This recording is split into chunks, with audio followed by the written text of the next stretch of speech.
So, welcome to the third lecture in the series of ethical hacking for beginners. And today we will see some essential terminologies that every beginner should know in the field of ethical hacking and cybersecurity. So, the first one is security. So, what is security? So, basically, means being safe. Okay, that is being safe from danger or a threat. It is basically the protection from harm caused by others. Now, who causes this harm? So, basically, the person or the thing that causes harm to security and compromises it is called a threat. So, threat can be a malicious actor whose basically or basic objective is to breach, cause damage, steal data from a network or a system. Now, what do threats actually target in an organization? Are basically called as assets.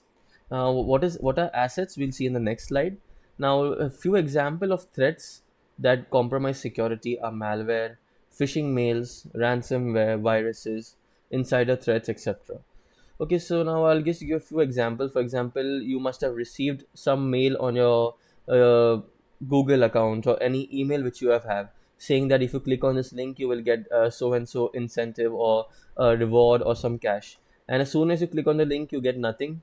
But sooner, but what actually happens is uh, threat actor must be running some kind of malware on your system, which you have downloaded by clicking on that link. So be careful of this. These are phishing mails, and try to identify them and stay away and not click on any links. Okay. Let's go to the next point. So what are assets? Now, threat actors or threats basically target assets and compromise the security of assets. So what are assets actually? Assets are basically business or service critical system on a company's network. It can be a computer, it can be a server which stores data, or a web server. Okay, it can be anything. And the most important asset of an organization is an employee. So employees are also the weakest assets of an organization, because employees are prone to an attack called as social engineering attacks. Okay, we will learn about that later. Other assets are data servers, systems that are part of an organization. Now, what is risk? Now, let's say a threat basically targets an asset, and that asset has been compromised and its security has been breached. So, risk is basically the impact a threat can have on an organization. Okay, in case the security has been compromised. So, this is what risk means. And basically, risk determines the probability of a potential vulnerability occurring. That is what is vulnerability, we'll see in the next slide. And the impact of a threat on an organization. Okay, so the next term, which is obviously vulnerability or weakness. So vulnerability in other words stands for weakness, and weakness means any flaw in a system. Okay, that when a threat actor compromises the security, compromises or basically exploits it.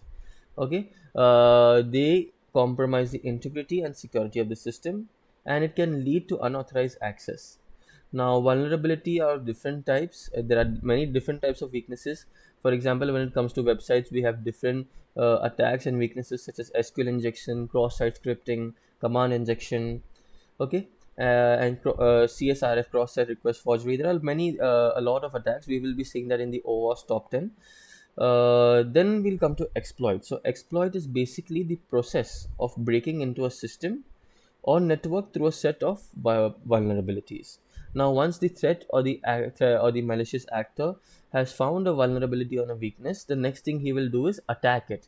In other words, exploit it. Okay, and in order to perform exploits, there is some kind of code which an attacker or a threat uses to perform the exploit, and this code is called as a payload, which we will see ahead. And exploits can be of different types, such as buffer overflow, file inclusion. These are all different attacks which a threat actor performs. Okay, we will learn about it in detail later on, and we'll also have practical hands-on experience with these attacks. Then we'll come to payload. So like I said, payload is a chunk of malicious code or an exploit code. Basically, the main purpose of it is to perform specific task or to get access of someone else's machine. Okay, a payload can be some kind of command. Okay, an SQL injection command, or it can be basically a remote code execution. Okay, so we just put the code on the victim's machine, run it, and we can get access to that person's machine. They're using a payload. Then we will come to the last terminology, which is 0 days. So, what is a 0 day basically?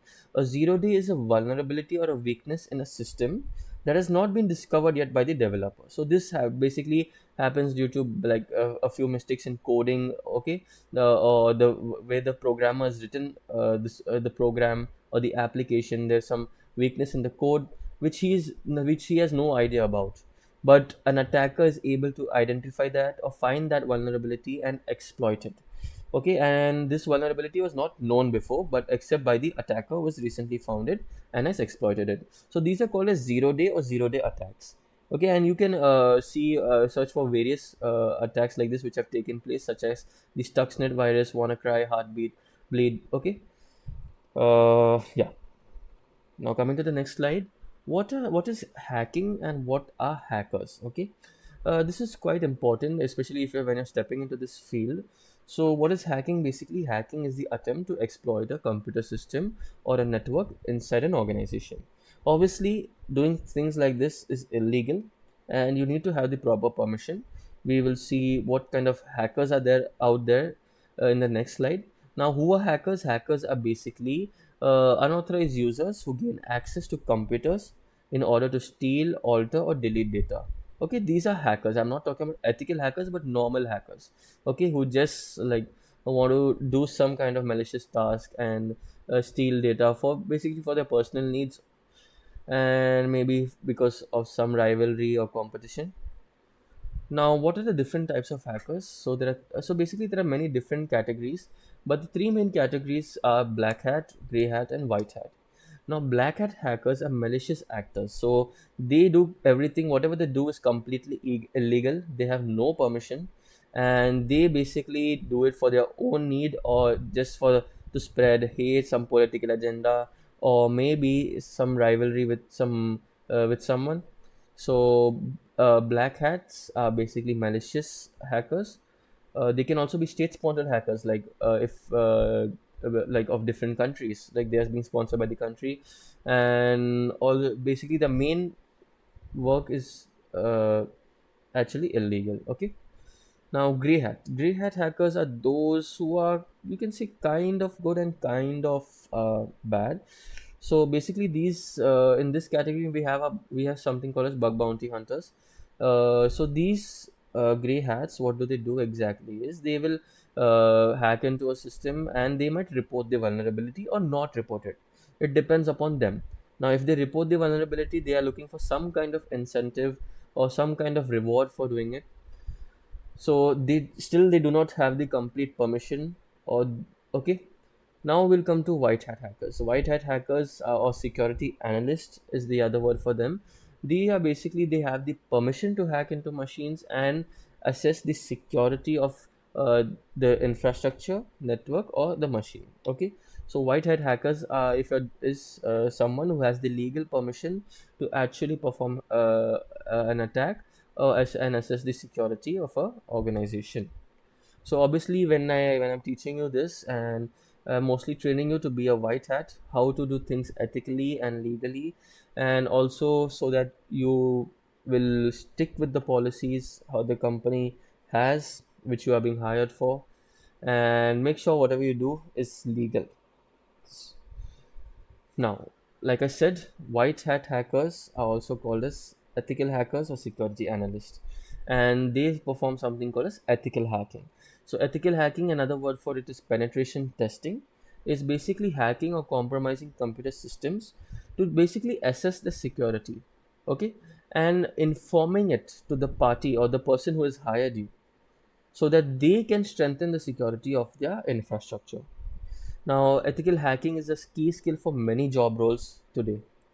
Even if you're a software developer, you should know how to write clean code so that your code does not have any vulnerabilities in it. And you should be aware of the different attacks that can take place if there is some kind of flaw or weakness in your code.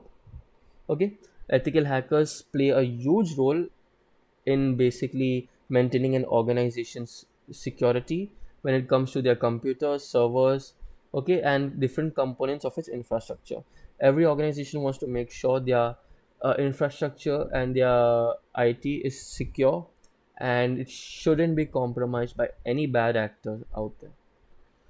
So these are the different terminologies you should know as a beginner, and this will be used a lot in this field, especially if you have a if you're working tomorrow. You should know these technical terms. So that's all for today. Thank you, and see you in the next class.